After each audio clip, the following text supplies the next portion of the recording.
நான் வாழை சாகுபடி பண்றேன் ப்ரோ. வாழையில பாத்தீங்கன்னா, ஒரு 45 நாளுக்குள்ள உள்ள கண்ணு வச்சதுக்கப்புறம், அதிகமா களை ஏறி, பர்ட்டிகுலரா கோரையா இருக்கட்டும், மத்த எல்லாமே ஏறி, பயிர் அப்படியே அமுத்திடுது. வாழை ஓரளவுக்கு சரியா வெளிவர மாட்டுது. இந்த டைம்ல ஆள் விட்டு நான் கொத்தனேன் அப்படின்னா, டெஃபினட்டா ஒரு ஏக்கராக்கு 10,000 to 20,000 செலவாகுது.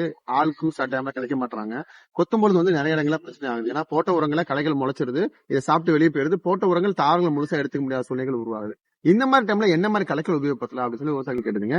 இன்னைக்கு இந்த வருஷம் நம்ம பார்க்க போறதுதான் பாத்தீங்கன்னா தவாக் அப்படிங்கிற ஹெர்பிசைட். இது பார்த்தோம்னா குளுபோசைட் அமோனியம் சேம் செக்மெண்ட் தான். ஆனா அதை விட கொஞ்சம் ரேட் வைஸ் அஃபோர்டபுளான ஒரு காஸ்ட் கூட. ஸோ நார்மலா இருக்கக்கூடிய மார்க்கெட்ல இருக்கக்கூடியதை விட இது கொஞ்சம் ரேட் அஃபோர்டபுள் காஸ்ட். ஏக்கராக்கு அதிகபட்சம் நீங்க 1 லிட்டர் to 2 லிட்டர் உபயோகப்படுத்தலாம். வீடோட டென்சிட்டி, வீடோட கனாப்பியை பொறுத்து. சில இடங்கள்ல பார்த்தோம்னா செடி இருக்கும். செடி மேல களைகள் போட்டு செடி எங்க இருக்குன்னு தெரியாத அளவுக்கு முளைச்சிடும் இல்லையா? இந்த மாதிரி இடங்கள்ல எது மேல படுதோ அதை மட்டும் இது கொள்ளும் அப்படிங்கிறது கான்செப்ட். குளுபோசைட் அமோனியம் அப்படிங்கிறது கிளைபோசர் சொல்லக்கூடிய ரவுண்ட் அப் ஆகட்டும், கிளைசல் ஆகட்டும், அதை விட அட்வான்ஸ் ஃபார்முலேஷன். பயிர் மேல படும்போது பயிருக்கு எந்த அளவு பெருசா நமக்கு ரெஸ்பான்ஸ், அதாவது அதிகமான உள்ளிழுக்கும், அதாவது தாவரங்களை வேர்களை படிச்சுனா கூட. அப்போ நீங்க கிளைபோசைட் அடிக்கிறோம் அப்படின்னா மேல படும்போது பயிர் சோர்ந்து போயிடும், டக்குன்னு தெரிஞ்சு வரது டைம் எடுக்கும். ஆனா குளுபோசைட் அடிக்கும் பொழுது அந்த பிரச்சனை அப்படிங்கிறது பெருவாலும் இருக்காது.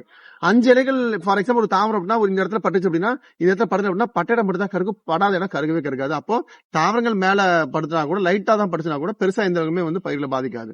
சோ முழுக்க முழுக்க முதல்ல ஒரு 3 மாசத்துக்குள்ள நீங்க உபயோகப்படுத்துறதுக்கு கண்டிப்பா இந்த மருந்து அப்படிங்கிறது ரொம்ப யூஸ்ஃபுல்லா இருக்கும். இந்த மாதிரி நிறைய அடுத்த ஸ்டேஜ்ல 5 மாதம் 7 மாதங்கள் என்ன கலைகள் உபயோகப்படுத்தலாம், எப்படி கலைகளை சரியான மேல பண்ணுது அப்படிங்கறத இனி ஒரு சீரிஸ் நம்ம போட காத்திருக்கும். தொடர்ந்து